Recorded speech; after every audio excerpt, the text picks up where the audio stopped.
Achmat ini sempat viral videonya.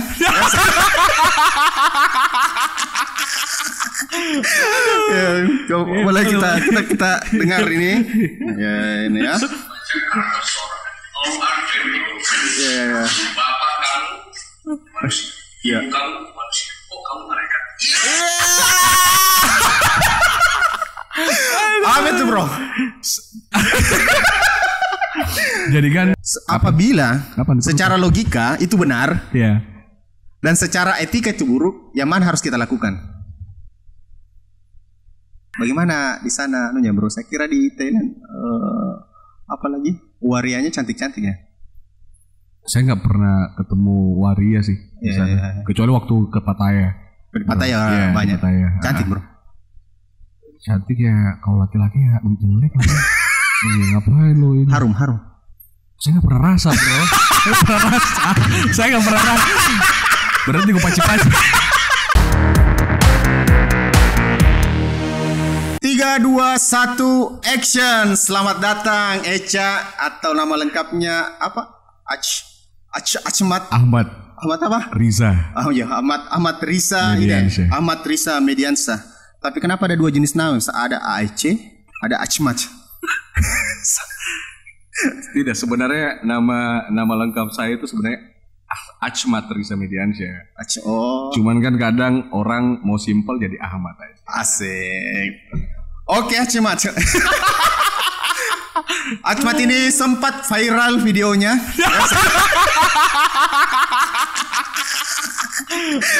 Ya, boleh kita dengar ini.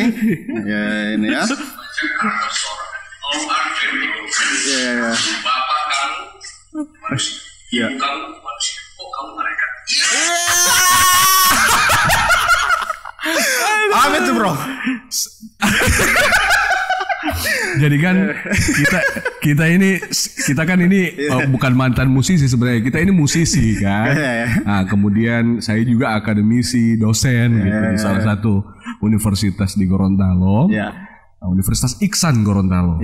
Nah, jadi saya membuat aja biar teman-teman milenial yang saya ajar tuh enak. Ya udahlah. Jadi settingan ini video ini? Bukan settingan, emang benar-benar karena saya lihat satu orang di situ, wah cantik banget, bener banget.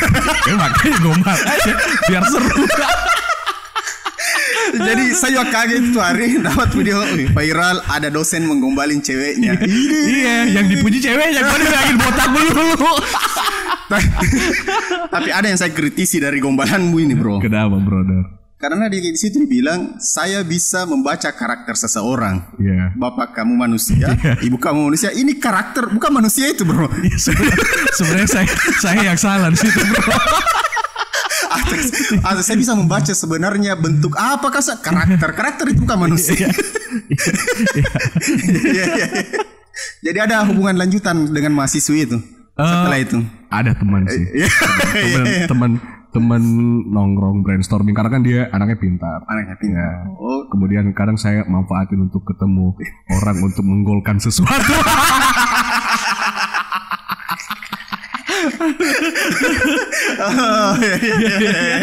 Kenapa pasti untuk menggolkan sesuatu harus pakai ini? Mungkin perempuan yang cantik. Begini Iskandar Cita.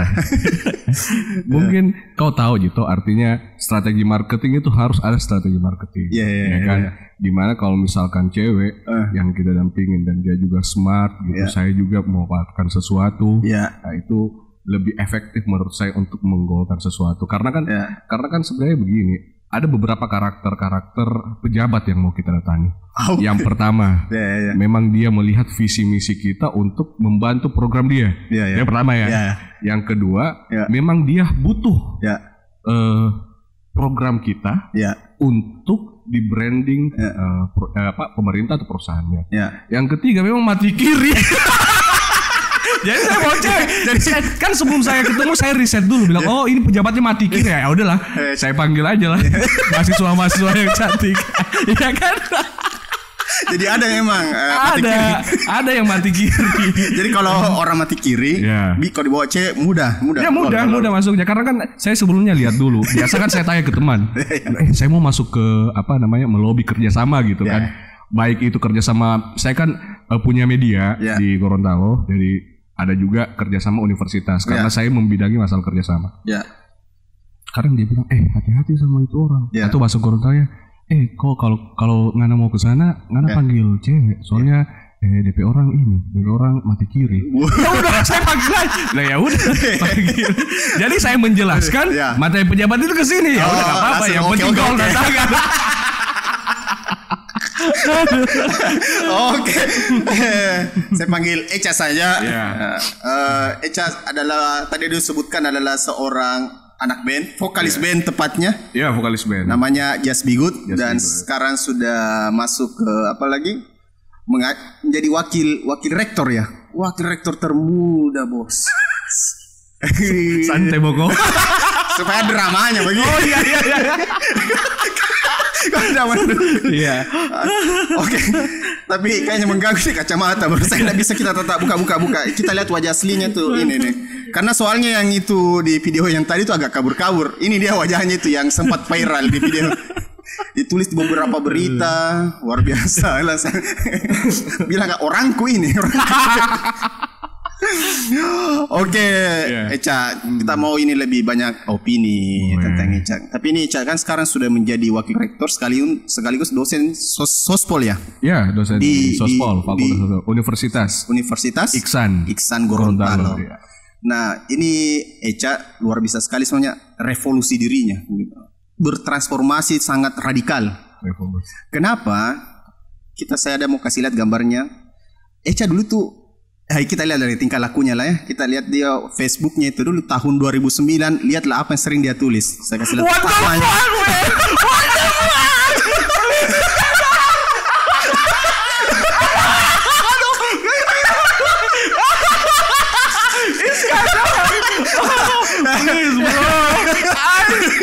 Anjir. Kita lihat ini nih. Saya tampil ke silakan baca. Apa maksudnya ini? Dia punya status ini, dia sangat emosional sepertinya. Dia tuh ini ada masalah dengan hidupnya gitu. Makasih bencong, engkau selamatkan nyawaku. Ada apa pada saya?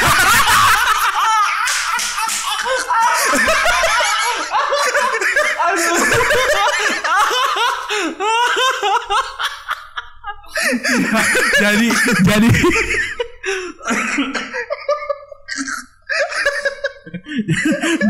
jago gue dia.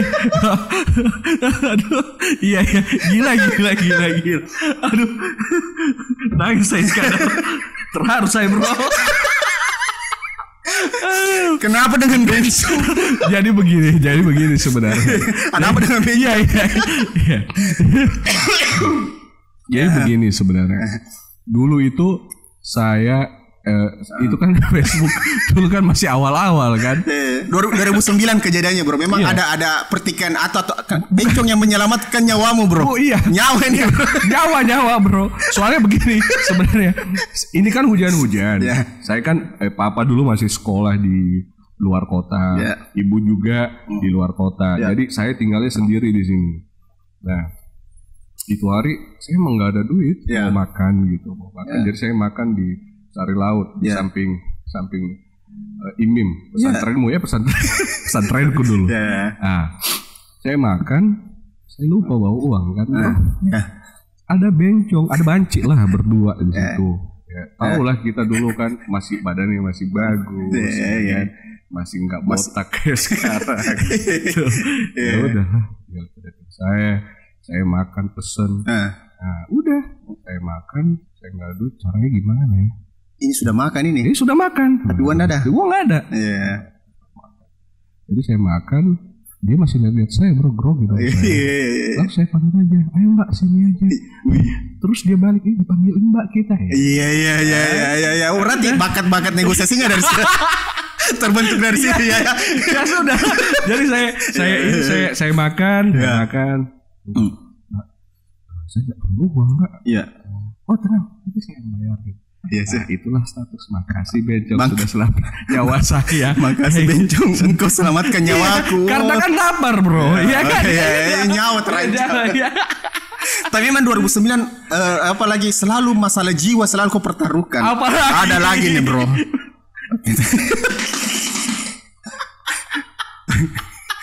Ini bro. Apa? Hari ini saya harus bunuh diri. Kenapa bro mau bunuh diri? Itu saya udah nggak tahu tuh kenapa tuh.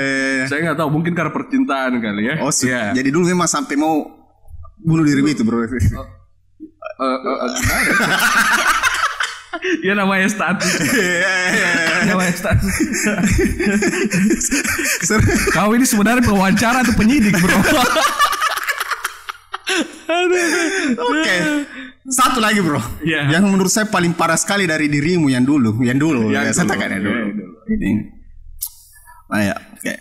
Enak sekali sop konro manusia. Wih, kanibal ternyata kau.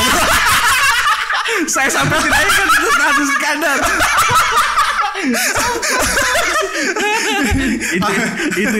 itu tuh cuma bercanda-bercandaan doang gitu kan. Tidak Karena dulu kan kayaknya masih apa namanya masih isu-isunya Sumanto gitu kan. Dulu kan kayak masih isu Sumanto ya. Jadi terinspirasi mau jadi Sumanto begitu ya. Jadi kayak nah ya. Kontrol manusia. Padahal saya nggak pernah makan sop kontrol manusia. Bagus. Kau dapat nih. Oke. Tadi juga ini Cap, banyak sebenarnya tanya juga ini teman-teman. Tadi juga sempat singgung bahwa dulu kan sekarang kan botak ini. Dulu kan ini Eca anak emo kental. Ada lagi fotonya. Enggak usah. Saya mau tanya kenapa lebih memilih konsisten dengan botak, Eca? Apakah bisa merubah hidupmu dengan gaya seperti itu memang? Begini sebenarnya. Ya. Saudara cinta. Cakut tindak kamera. Sorry. Lagi emosional sekali. Nah, jadi memang simpel sih jawabannya bro. Rambut saya tidak pernah tumbuh. Kalau tumbuh tipis. Dikasih minyak apa kan bro? Gak pernah. Jadi apa namanya, saya kalau panjang sedikit saya ke barbershop. Ya. Tapi memang konsisten sudah harus begitu lah udah. Ya. Tetap ini sudah ada niat lagi untuk panjang ya cukup. Menurut saya udah necis ya, pakai jas, pakai dasi ya. Oke. Ya, sebelum kita membahas masalah opini, jangan kira kita sebentar bahas masalah bagaimana dia opini publiknya ini. Opini publik istilahnya ya. Kita bicara dulu masalah musik. Band Eca yang Just Be Good yang didirikan tahun berapa dia itu? Dia 2009 ya. Eca dulu main bersama yang sekarang lagi hits Fandi WD. One Man Show sekarang ya. One Man Show. Kenapa keluar? Dia enggak keluar. Keluar. Saya enggak keluar. Enggak. Jadi Just Be Good gimana kabarnya? Tidak vakum. Ya, tapi komunikasi lewat WhatsApp doang. Saya enggak pernah buat lagu. Tapi kemarin saya lihat di Facebook collab ya masa pandemi. Iya. Jadi Just Be Good itu apa namanya? Salah satu band saya yang memang kita komitmen nggak ada yang keluar. Salah satu band, berarti ada band lain ya? Band project kan ada, tapi band saya yang memang betul-betul yang hype. Bukan hype apa ya dia memang betul-betul band yang ya buat saya itu segalanya lah gitu ya. Karena banyak cerita di situ. Just Be Good band. Jadi apa namanya, ada Fandi, Cox, Karang, Rizal gitu. Nah sekarang vakum karena mereka pada kerja, saya juga pada kerja kayak gitu. Jadi Fandi mencoba untuk One Man Show, ya udah sukses. Tapi masih ada undangan untuk khusus band ini Just Be Good. Kadang kalau tahun baru kita main, masih main. Kenapa enggak fokus di bandnya di Just Be Good, dan kenapa memilih harus menjadi dosen dan sekarang jabatannya sudah masuk di wakil rektor? Come on man. Gimana ya? Jadi saya sebenarnya memang pengen jadi musisi dan akademisi. Makanya kalau lu di Facebook beginilah musisi dan akademisi gitu ya. Jadi mau brandingnya ini musisi dan musisi dan akademisi. Kenapa bro? Karena pertama dari segi kita kan ini sebagai akademisi. Jadi saya mengejarnya di situ adalah bagaimana kita bisa mengeluarkan apa yang kita miliki dan sharing kepada orang banyak sehingga timbullah amal jariah. Subhanallah. Tapi tidak nyambung ini tadi. Kenapa keluar dari kenapa tidak begitu aktif lagi di Just Be Good? Maksudnya kenapa tidak fokus bangun band Just Be Good? Kita tidak fokus membangun band Just Be Good karena sebenarnya ada beberapa misalkan kayak gini. Saya sama Fandi Cox mungkin berpikiran kita kembangkan. Tapi di satu sisi drummer saya sama basis saya dan saya pengen fokus kerja. Nah di situ ada ketimpangan kan. Karena band itu brother bukan cuman gitarnya pemain gitarnya bagus. Ini soul juga yang harus kita satukan. Semua. Iya. Makanya ada ada yang pernah mengatakan rise together, grow together. Iya.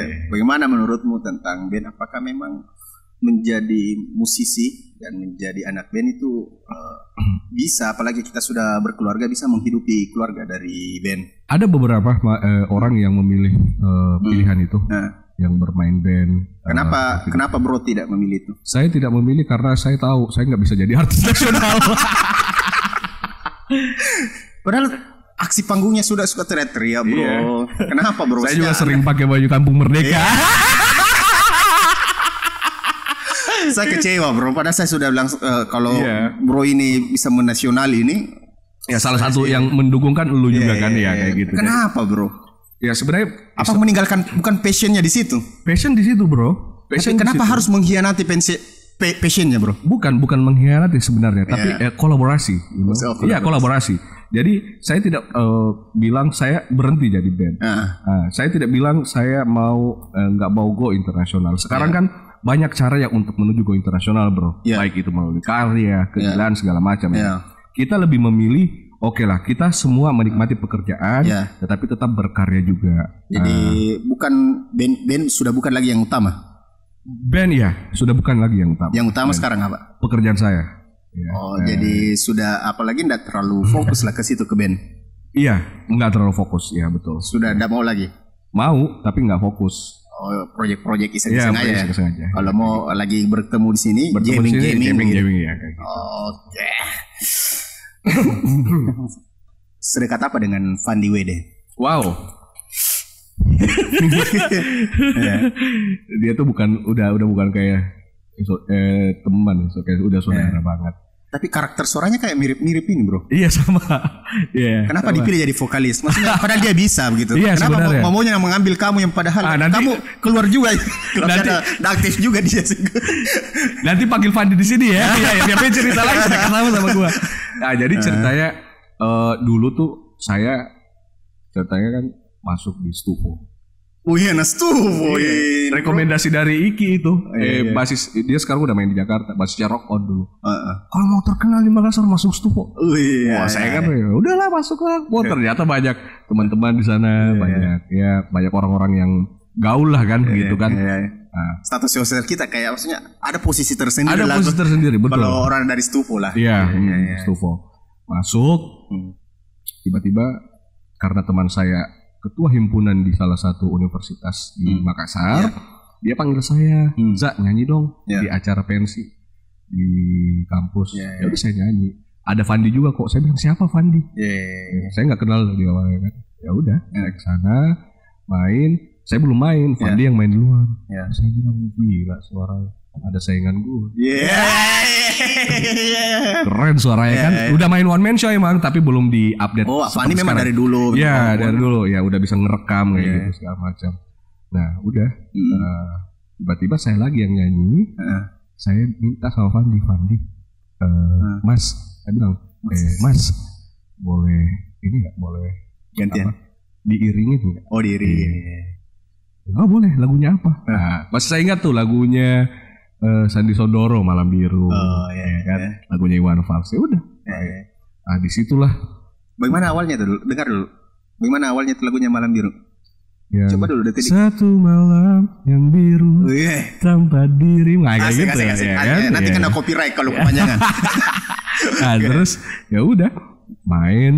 Pas main kayaknya mungkin Fandi yang merasa kayak gitu ya. Kayaknya cocok sama ini anak. Saya juga merasa kayak gitu. Kayaknya cocok sekali kayak begini. Ya sudah. Jatuh cinta.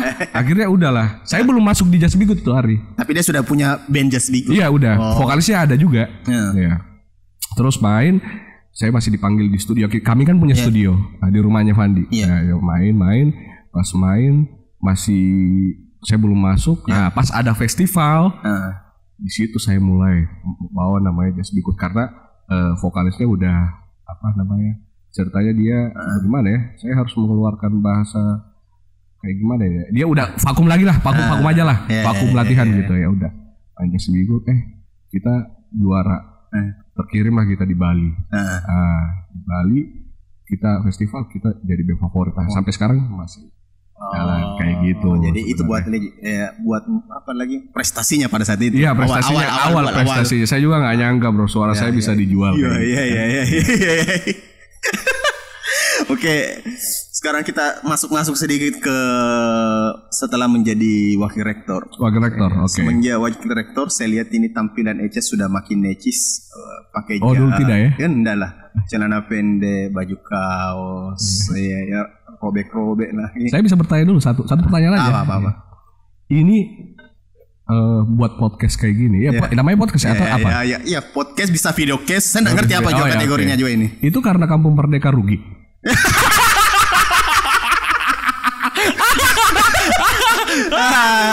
Bukan rugi bro, turun.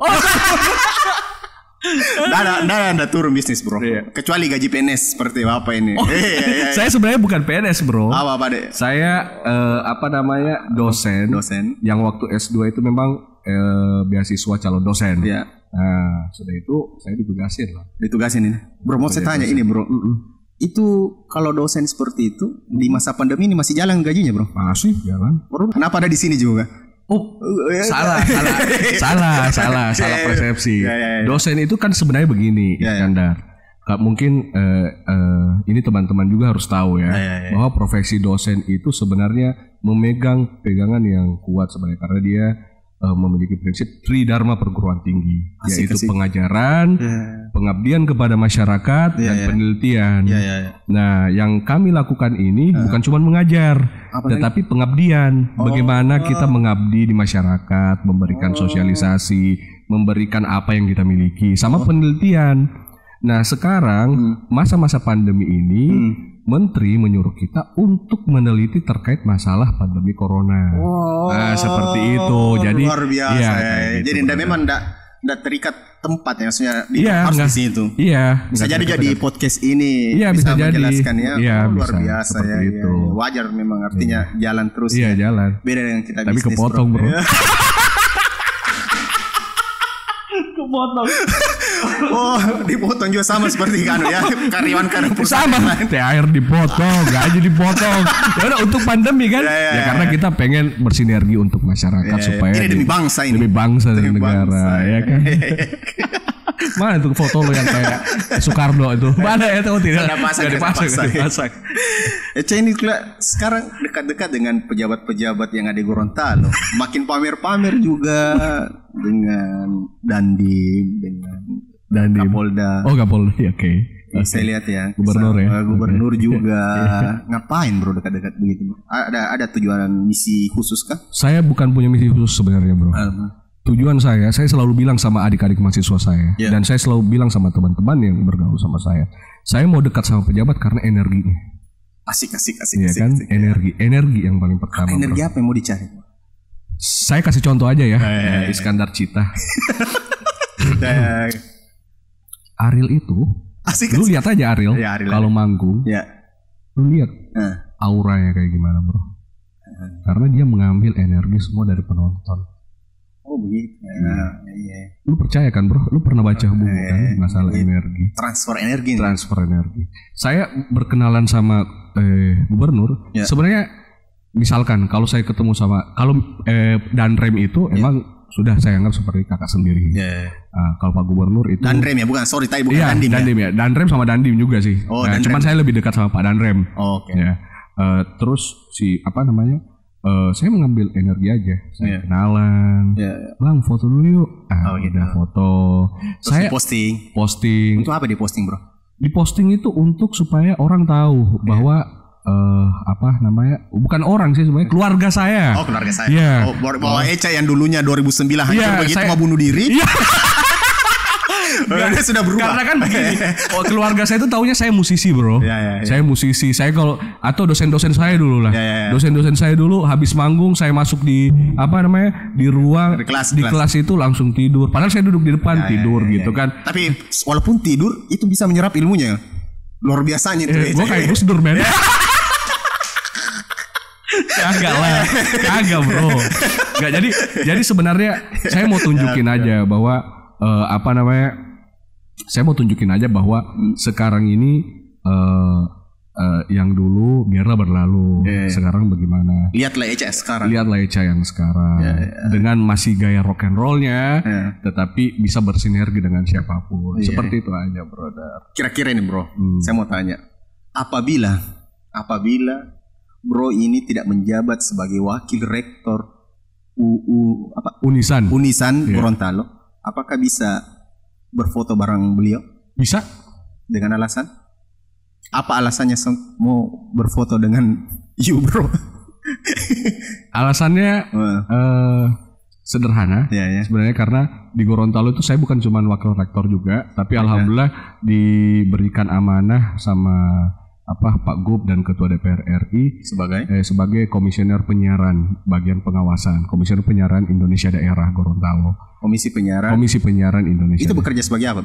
Apa tugasnya? Saya mengawasi pertelevisian, radio, TV kabel dan segala macam. Kalau misalkan ada yang nggak berizin, kemudian ada yang seperti kayak misalkan terlalu seksi nampilnya di TV, itu yang kita awasin semua. Terus gimana kalau kayak teman YouTuber Gorontalo yang ada tampilkan seperti itu?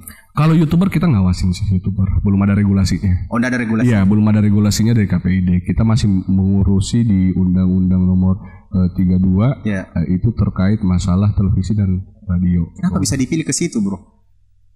Atas dasar apa bisa memilihmu, bro? Itulah gunanya berteman dan berorganisasi. Gitu kan. Saya dari ini saya memang nggak terlalu aktif organisasi, tetapi saya ada di dalamnya. Nah, yang mengembangkan channel-channel saya itu gara-gara musisi. Ya kan, misalkan kayak gini, lu diundang di Polda manggung, otomatis kita di depan, kita ngajak main atau ngajak nyanyi Pak Kapolda. Pas setelah manggung kita jabat tangan, kita diajak makan VIP mah. Kenalan. Nah, pas ketemu, ini dulu yang suka nyanyi. Iya, sekarang udah jadi wakil rektor, Pak. Wah, jago ya. Apa nih yang kita bisa kerja samain di kampus? Kayak gitu aja ketemuannya. Jadi akumulasi. Iya, akumulasi. Iya. Jangan lihat hari ini ya. Iya, gitu. Lihat statusnya 2009.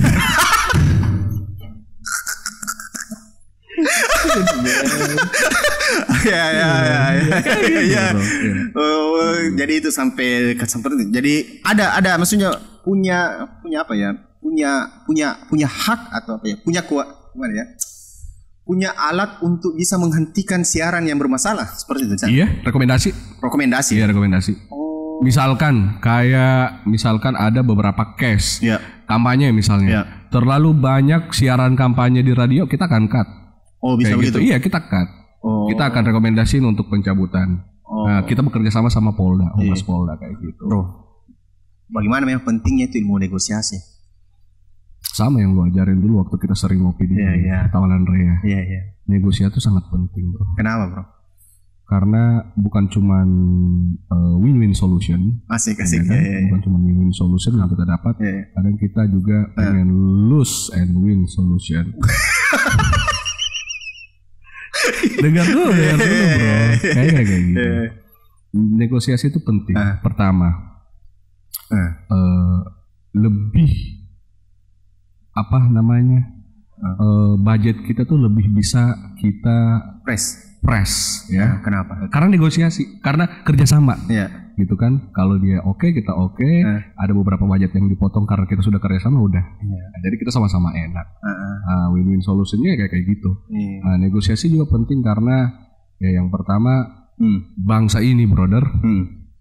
Soekarno, Soekarno tidak merdeka bangsa ini kalau Soekarno tidak negosiat. Oh begitu. Iya kan? Iya kan? Lu baca sejarahnya kan? Iya kan? Ya, sudah masuk ke ranah Soekarno bangsa ini ya. Ya lu kan boleh pecinta Soekarno bro. Ya, makanya ada Kampung Merdeka kan? Jadi sekarang sudah minat berpolitik bro? Minat politik enggak? Membantu orang yang mau berpolitik atau membantu orang yang mau ini iya. Sekarang di belakang layar aja saya. Tidak mau betul menjadi legislatif atau eksekutif? Enggak, belum sama sekali. Belum. Oh baru belum. Belum. Bukan berarti tidak. Iya. Bukan berarti tidak. Dan bukan berarti iya. Bukan berarti tidak. Bukan berarti iya. Iya. Emang belum. Belum. Sudah. Berarti sudah jawaban politis sekarang ya. Sudah luar biasa. Nah, Eca ini pernah menulis di suatu media matakita.co. Judulnya itu mana ya? Mendaras politik bangsa. Mendaras politik bangsa. Saya tidak sangka itu tulisannya. Apa benar tulisannya atau copy paste bro? Kita coba. Siapa tahu benar-benar tulisannya. Karena sepertinya memang tadi dianggap tidur saja pun bisa belajar. Bisa menyerap ilmunya. Ada satu kutipan dari tulisannya itu begini, dia bilang, politik Indonesia semakin menampakkan ketidakjelasannya, simulakrah, dan menurutnya adalah kecelakaan politik. Kenapa bisa dibilang begitu bro? Kenapa dikatakan sekarang kecelakaan politik Indonesia hari ini? Halo. Mana ya? Kasih. Iyalah kecelakaan politik lah. Karena kalau kecelakaan politik berarti ada suatu tabrakan. Siapa yang tabrakan? Bukan tabrakan. Pertama saya kan menulis di situ terkait masalah sinergitas. Sinergitasnya kurang. Koordinasi kurang antara baik pemerintah daerah, pemerintah daerah. Akhirnya sekarang kelihatan kan? Kenapa? Wabah corona sekarang ini tidak terkoordinasi dengan baik. Akhirnya ada provinsi yang bagus penanganannya, ada juga provinsi yang nggak bagus penanganannya. Mestinya satu koordinasi semua mengikut. Karena ini pandemi bro. Mau dikasih contoh? Ya contohnya. Oke. Gorontalo. Kenapa di Gorontalo Gubernur Gorontalo itu bisa menurunkan banget pandemi yang ada di Gorontalo. Di sana sudah berapa? Sekarang udah positif kurang lebih 40-an kali. 40-an. Saya belum update juga. Kenapa bisa? Ya karena pemikiran gubernur gitu, pemikiran gubernur yang memang bersinergi baik itu bersama Polri, TNI, kemudian Forkopimda lah. Itu menekan angka positif yang ada di Provinsi Gorontalo dari dini. Bagaimana metode teknisnya?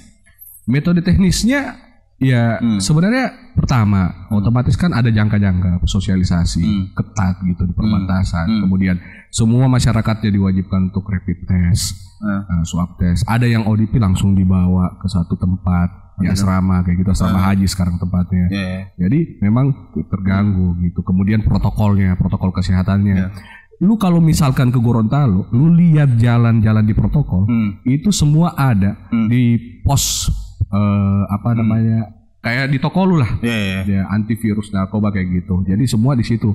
Jadi kalau misalkan di pasar sebelum masuk pasar itu ada protokol. Jadi persiapan begitu yang dilakukan sama Gorontalo. Makanya Gorontalo berhasil menekan angka corona, COVID-19 itu karena kesigapan dari gubernur yang menurut saya ini Tapi apakah memang mengikuti instruksi dari pemerintah? Ngikut. Jadi mestinya harus mengikuti instruksi pemerintah. Di Sulsel lu lihat aja. Di Sulsel sama Jawa Timur Jawa Barat kalau nggak salah. Penduduk Jawa Barat lebih banyak daripada Sulsel kan. Terus yang jadi masalah adalah kenapa di Sulsel banyak? Kenapa kira-kira bro? Gua nggak tahu. Soalnya saya nggak pernah tinggal di sini selama pandemi kan. Saya baru aja datang. Itu pun lu yang panggil, lu yang bayarin gue tiket. Asik ya.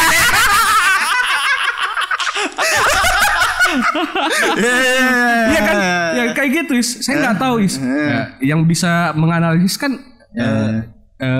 lu bro bukan. Saya juga nggak tahu bro. Saya juga bingung juga sekarang.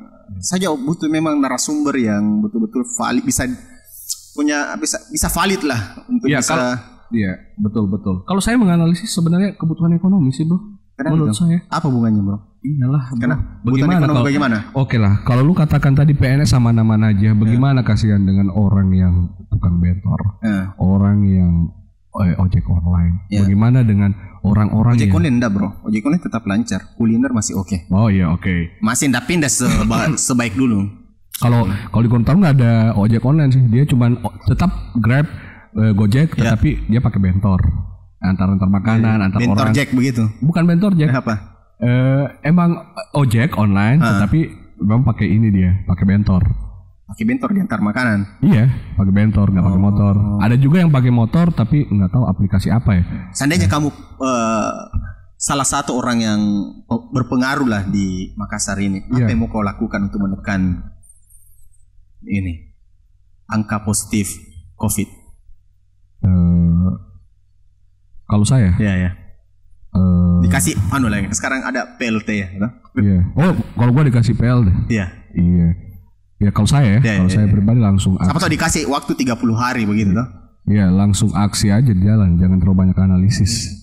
Maksudnya memang mau apa lagi, kasih sembako semua masyarakat yang terkena dampak atau bukan, saya nggak pikir anggarannya dulu. Apa? Ini kan sekarang bagaimana pemerintah meminimalisir anggaran. Ya. Nah, kita dituntut untuk bagaimana supaya meminimalisir anggaran, ekonomi pun juga lancar kayak gitu. Kalau saya sebenarnya simple aja. Ya.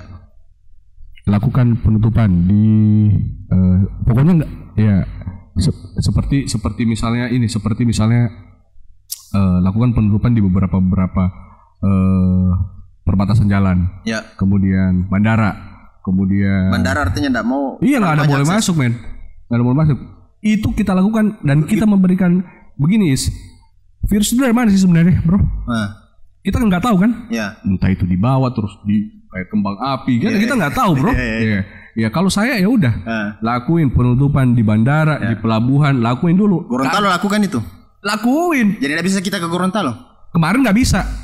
Oh, sekarang sudah 3 kali bos PSBB, aman alhamdulillah.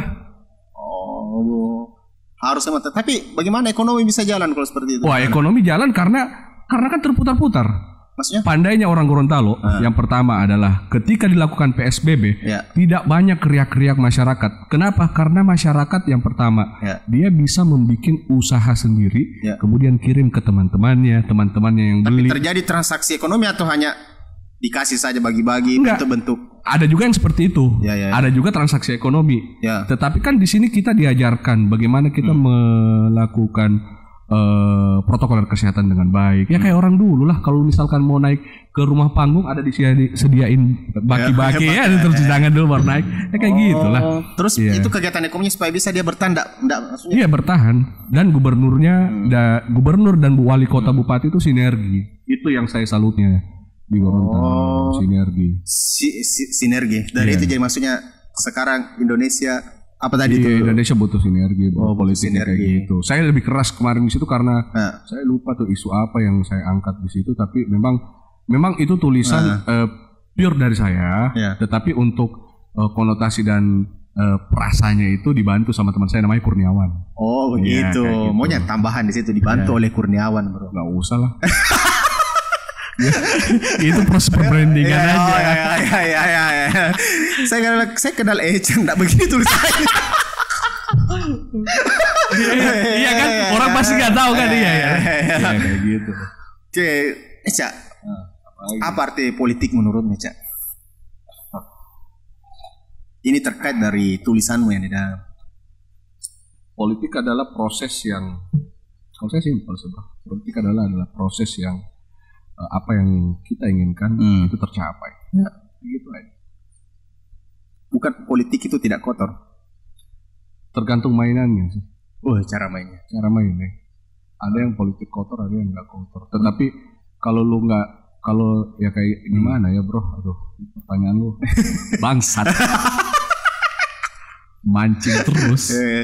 Ya sih, sebenarnya ada yang kotor, ada yang nggak kotor. Tapi kalau menurut saya politik itu bagaimana cara kita untuk mencapai suatu tujuan aja. Jadi dia seperti alat, bukan tujuan. Atau tujuan? Dia sebenarnya bukan alat. Dia juga bukan tujuan, tapi cara sih menurut saya. Ya cara untuk mencapai tujuan. Iya, cara. Tapi percaya enggak namanya ada politik kotor, politik bersih? Percaya. Iya. Bagaimana itu kalau politik bersih? Saya tidak pernah melakukan politik kotor, alhamdulillah. Iya. Misalkan menyerang. Ya memangnya politik kotor itu bagaimana? Mungkin politik kotor menjatuhkan orang, kayak gitu. Saya kira dalam politik itu biasa saja. Iya biasa sebenarnya. Itu tapi masuk kotor atau bersih? Untuk kalau menjatuhkan. Kalau gue kotor sih menurut gue, men. Kalau bersih bagaimana? Ya bersaing lah secara sehat. Tapi tetap juga menjatuhkan orang karena jabatannya kan cuma misalnya satu saja. Begini, ada sebenarnya hal yang perlu kita ketahui dalam berpolitik. Etika berpolitik kan juga itu ada, brother. Etika berpolitik ada. Sama seperti misalkan sesuatu branding, branding, kita membranding orang. Beda dengan strategi branding lawannya. Tetapi kita tidak bisa ketika kita membranding orang, kita menjatuhkan dengan cara apapun lawannya. Itu aja ya, bro. Saya nggak mau ungkap kasus ini, kasus apa ya. Saya nggak mau, bro. Saya nggak tahu loh guys, kadang sudah, bro. Jangan mau pancing. Jangan. Sebentar, bis. Habis ini. Aduh. Oke. Sekarang saya mau uji ini lagi sudut pandangmu, bro. Sebelum ada lagi sedikit saya masuk di wilayahnya kampus ini, saya mau tahu memang lebih jelasnya. Saya mau tahu dulu sudut pandangmu ini. Bagaimana menurutmu tentang RUU HIP? RUU HIP? Setuju? Enggak lah. Kenapa enggak setuju? Ngapain? Kenapa enggak setuju? Enggak setuju karena begini sebenarnya Iskan. Kalau ini menurut analisa saya, asik adalah sekarang.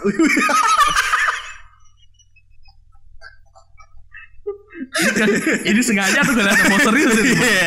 Harus. Tidak begini. Kalau saya sebenarnya, mungkin ada undang-undang.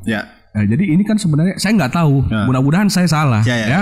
Ini sebenarnya undang-undang HIP itu diangkat menjadi isu untuk mengesahkan undang-undang yang tidak diangkat.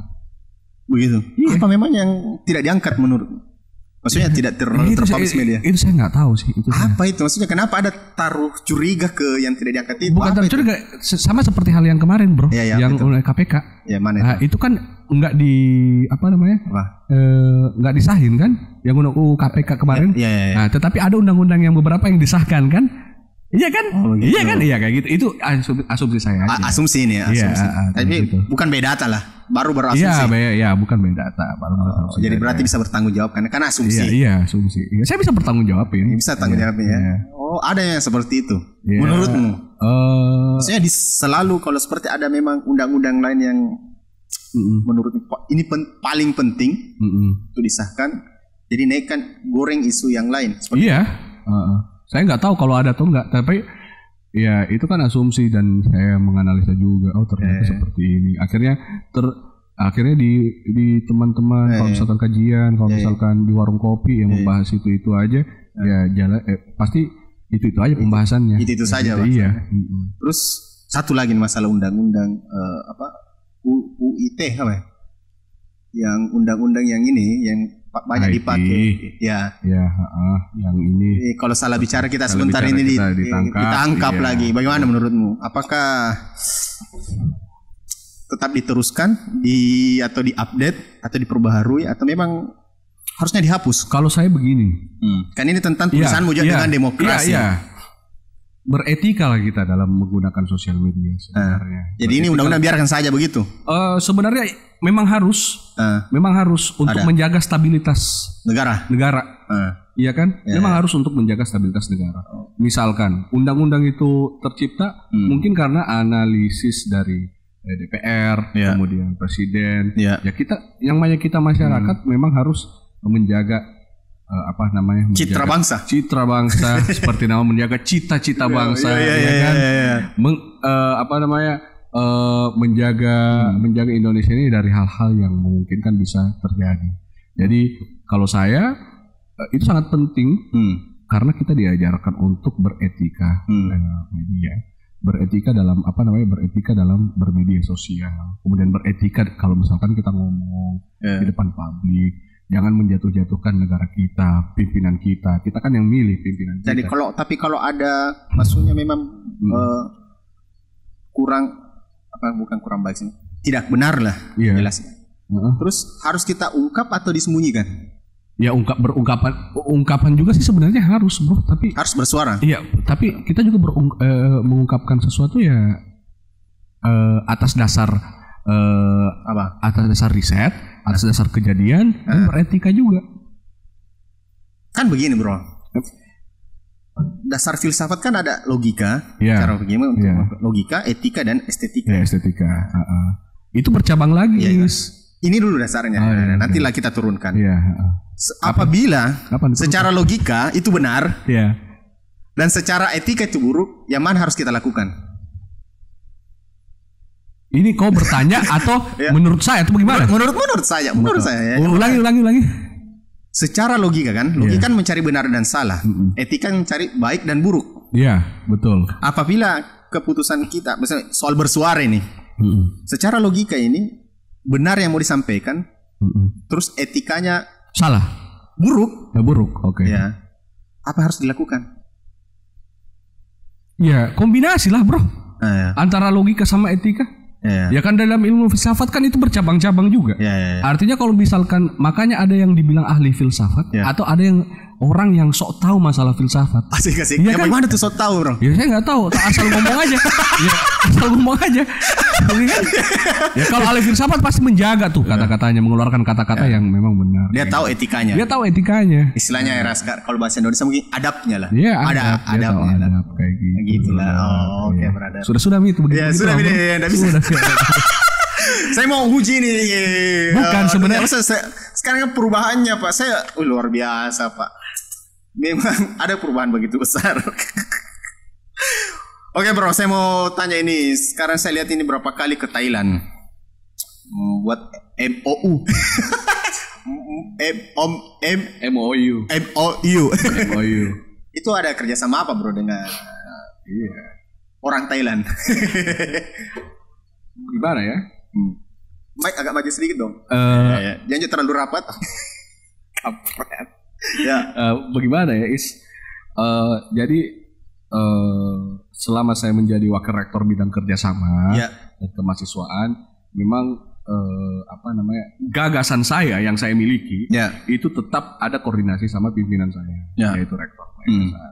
Di Gorontalo itu bro, sumber daya di sektor pertanian seperti jagung, kemudian gula, gitu ya. Jadi kerjasamanya apa? Di bagian pertanian dengan apa bentuk teknisnya lah seperti begini. Saya kan negosiat sama beberapa universitas di Thailand. Ya. Saya bilang kami punya dosen nih yang bisa bertukaran masalah penelitian. Nah, kemudian kami juga sudah bekerja sama pemerintah Provinsi Gorontalo karena di sana banyak sektorisasi pertanian yang harus dikembangkan. Nah, kalau kita berkolaborasi kayaknya lebih oke. Di sana juga pertaniannya begitu. Ada. Jadi Thailand bagus pertaniannya. Transfer knowledge atau transfer apa? Semuanya. Knowledge, penelitian, mahasiswa. Oh, nanti ada pertukaran pelajar juga. Udah ada. Oh, udah ada pertukaran pelajar. Jadi berapa lama kemarin di Thailand?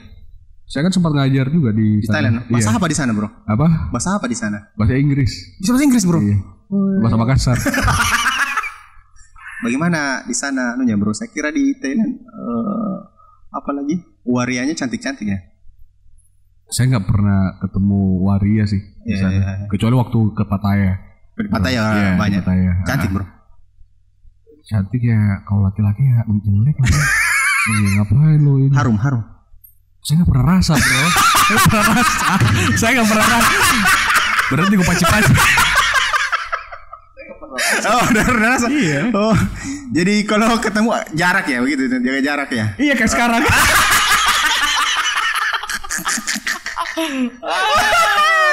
Satu pertanyaan bertutup bro. Apa? Bagaimana rasanya main drum ngejam dengan Pak Menteri Basuki? Kau dapat juga ya? Mana bro? Asik nggak dia? Asik bro. Pak Basuki. Temponya bagus ya? Temponya bagus. Ya, karena emang dia musisi dulu. Nah itulah salah satu contoh bro. Musisi yang menjadi puter ya. Karena musisi kan bahasa universal bro. Iya. Oh. Gitu. Enak mainnya, enak. Asik.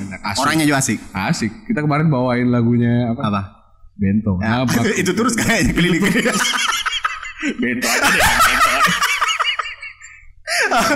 Oke, sudah mau hampir 1 jam. Terima kasih banyak bro. Terima kasih. Selamat datang nanti di ICTV lagi, kita diskusi. Saya tunggu lagi. Jadi tolong update lagi. ICTV ya? ICTV. Jadi dalam program acara Obrologi. Terima kasih banyak bro. Assalamualaikum warahmatullahi wabarakatuh. Sunda.